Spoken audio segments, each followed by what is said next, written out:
Welcome back. Looking to our business story. The UAE Ministry of Economy and the Ministry of Strategy and Finance of the Republic of Korea are set to implement the second phase of the collaborative agreement, seeking to further develop the UAE's intellectual property rights infrastructure as a step towards establishing the country's first centre for patents. In its new phase, the collaboration will oversee the compilation of a diagnosed study on the current intellectual property rights landscape in the UAE and a case study on the best practices of Korea. It will also include capacity-building workshop and seminars to share the project outputs with all project stakeholders in the UAE. The decision was taken during a meeting with a visiting delegation from the Korea Institute of Patent Information (KIPI) to the UAE. The KIPI delegation met with Dr. Ali Ibrahim Al-Hussani, Assistant Under-Secretary for Intellectual Property, and Khalfan Al-Suwaidi, Industrial Property Director, as well as other officials from the Ministry of Economy. According to Dr. Ali Al-Hussani, work is going according to schedule to develop the UAE intellectual property rights system and establish our own national centre for patents that meets the highest international standards and criteria. Such an achievement will have great impact on innovation and investment in the UAE and support the country's vision of creating a diversified knowledge-based economy.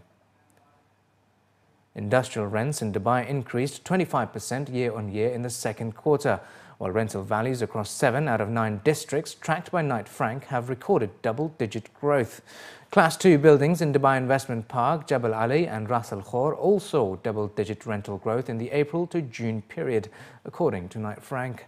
Whereas Class 1 buildings in Dubai Investment Park, Jebel Ali Free Zone and Al Quoz recorded rental growth of 29%, 12% and 9% respectively. According to a local report, Knight Frank's industrial research report for the first half of 2014 found that inquiries for industrial property were significantly higher in the first half of 2014 compared to the 6 months earlier. But due to lack of available stock, quarter-on-quarter rental value in the second quarter saw muted growth of 1%. Nearly 8 in 10 international human resources directors, or 79%, look for English proficiency when recruiting, according to a LinkedIn research for Pearson English conducted earlier this year.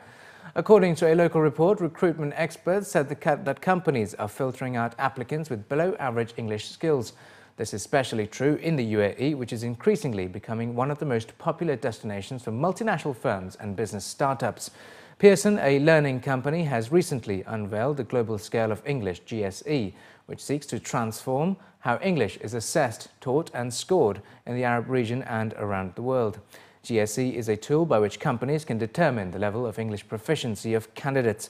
The company said that with English increasingly becoming the common language of multinational businesses, employers need to be able to attract and retain candidates who speak strong English, and they need a reliable tool for assessing their capability.